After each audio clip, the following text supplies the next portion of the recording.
সকালের নাস্তায় হোটেলগুলোতে পরোটার সাথে গরম গরম এই চিকেন স্যুপটা পরিবেশন করে থাকে, যেটা এক কথায় অসাধারণ লাগে। এখন বাসায় আপনিও চাইলে দারুণ মজার চিকেন স্যুপটা বানাতে পারেন আমার এই রেসিপিটা ফলো করে। চলুন তাহলে পুরো রেসিপিটা দেখে নিই। প্যানে এখানে আমি তেল আর ঘি একসাথে মিক্স করে নিয়েছি, আপনারা চাইলে শুধু তেল দিয়েও করতে পারেন। এরপর এখানে আস্ত কিছু গরম মশলা দিয়ে দিলাম। এখানে এলাচ, দারচিনি, লং আছে। মশলাটাকে হালকা একটু ভেজে নিব। এরপর এখানে আমি দিয়ে দিচ্ছি হাফ কাপের মতো পেঁয়াজ বাটা। মশলার সাথে পেঁয়াজ বাটাকে একটু নেড়েচেড়ে ভেজে নেব। বাংলাদেশি হোটেল স্টাইলের এই চিকেন স্যুপটা কি পরিমাণ যে মজার হয়, আপনারা শুধু এই রেসিপিটা ফলো করে একবার ট্রাই করে দেখবেন। পেঁয়াজ বাটাটা যখন ভাজা হয়ে যাবে, এরপর এখানে আমি 1 চা চামচ করে দিয়ে দিচ্ছি আদা আর রসুন বাটা। আদা রসুনটাকেও আমি কিছুক্ষণ এইভাবে ভেজে নেব। রেসিপিটা আপনারা কে কোথা থেকে দেখছেন কমেন্ট করে কিন্তু আমাকে অবশ্যই জানাবেন। মশলাগুলোকে ভালো করে নেড়েচেড়ে এইভাবে ভেজে নিতে হবে। চুলার আঁচটা এই পর্যায়ে মিডিয়ামে আছে। এই পর্যায়ে আমরা গুঁড়ো মশলা অ্যাড করব। প্রথমে এখানে হাফ চা চামচ দিয়ে দিচ্ছি ভাজা জিরার গুঁড়া। ধনিয়ার গুঁড়া দিলাম হাফ চা চামচ। সামান্য একটু দিয়ে দিচ্ছি কালো গোলমরিচ গুঁড়া। স্বাদ মতো কিছুটা লবণ দিয়ে এখন ভালো করে এটাকে কষিয়ে নিতে হবে। মশলাটাকে কিন্তু একটু টাইম নিয়ে আস্তে আস্তে কষাতে হবে। দেখতেই পাচ্ছেন তেলটা কিন্তু উপরে ভেসে উঠেছে, তার মানে মশলাটা পারফেক্টলি কষানো হয়ে গিয়েছে। এরপর এখানে আমি কিছু আস্ত কাঁচামরিচ দিয়ে দিচ্ছি। এখন এখানে আমি প্রায় 600 গ্রামের মতো চিকেন নিয়েছি। চিকেনগুলোকে আমি একদম রেগুলার কাট করে কেটে নিয়েছি। মশলার সাথে চিকেনটাকে নেড়েচেড়ে আমি এরকম মিশিয়ে নিচ্ছি।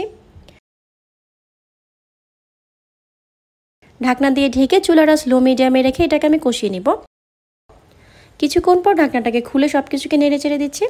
এই পর্যায়ে আমি হাফ কাপ পরিমাণ দিয়ে দিচ্ছি ফেটানো টক দই। আর টক দইটাকে কিন্তু অবশ্যই ফেটিয়ে দিতে হবে, তা না হলে কিন্তু এর দানা দানা ভাবটা থেকে যাবে। আর এই রান্নাতে আমি কোনো প্রকার পানি ব্যবহার করছি না। ভালো করে মিশিয়ে নিই, আবারও ঢাকনা দিয়ে ঢেকে এটাকে কষিয়ে নিতে হবে। আর এরই মধ্যে 2 পিস পাউরুটি নিয়ে এইভাবে সাইডগুলোকে কেটে নিব। এখন ছোট ছোট টুকরো করে নিচ্ছি। এখন এটাতে আমি প্রায় 1.5 কাপের মতো পানি দিয়ে দিব। 2 পিস পাউরুটিকে 1.5 কাপের মতো পানি দিয়ে আমি ব্লেন্ড করে নিয়েছি। এই পর্যায়ে পাউরুটির যে মিশ্রণটা আছে সেটাকে দিয়ে দিচ্ছি। ভালো করে সব কিছুকে মিশিয়ে নিব। চিকেন স্যুপে কিন্তু এই পাউরুটির মিশ্রণটা অবশ্যই দিতে হবে, এটা কিন্তু স্কিপ করা যাবে না। এখন ঢাকনা ছাড়া এটাকে আমি এভাবে কষিয়ে নিব। পাউরুটির মিশ্রণটা দেওয়ার কিছুক্ষণের মধ্যেই দেখতে পারবেন এটা কিন্তু ঘন হতে শুরু করবে। এই পর্যায়ে আমি আগে থেকে জাল করে রাখা 1.5 কাপের মতো দিয়ে দিচ্ছি লিকুইড দুধ। দুধটা এই পর্যায়ে কুসুম গরম অবস্থায় আছে। ভালো করে মিশিয়ে নিচ্ছি। এখন আমি এখানে হাফ চা চামচ দিয়ে দিচ্ছি চিনি। চিনিটা আপনারা চাইলে স্কিপ করতে পারেন। আবারও আস্ত কয়েকটা কাঁচামরিচ দিয়ে দিলাম। সবার শেষে আমি খুবই সামান্য একটু ঘি দিয়ে দিচ্ছি, এতে করে এর ফ্লেভারটা কিন্তু অনেক বেশি বেড়ে যাবে। চিকেন স্যুপটা আমাদের হয়ে গিয়েছে। এর কনসিস্টেন্সিটা ঠিক এরকম হবে। চুলা থেকে নামিয়ে গরম গরম এখন এটাকে আমি সার্ভ করে নেব।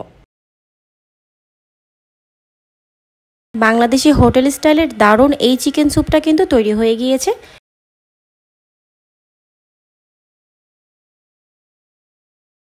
চিকেন স্যুপটাকে আমি পরোটার সাথে সার্ভ করেছি। খুবই মজার এই চিকেন স্যুপের রেসিপিটা আপনাদের কাছে কেমন লেগেছে কমেন্ট করে আমাকে অবশ্যই জানাবেন। এমন সব মজার আর নতুন রেসিপি পেতে আমাদের ফেসবুক পেজটা ফলো করে রাখতে পারেন।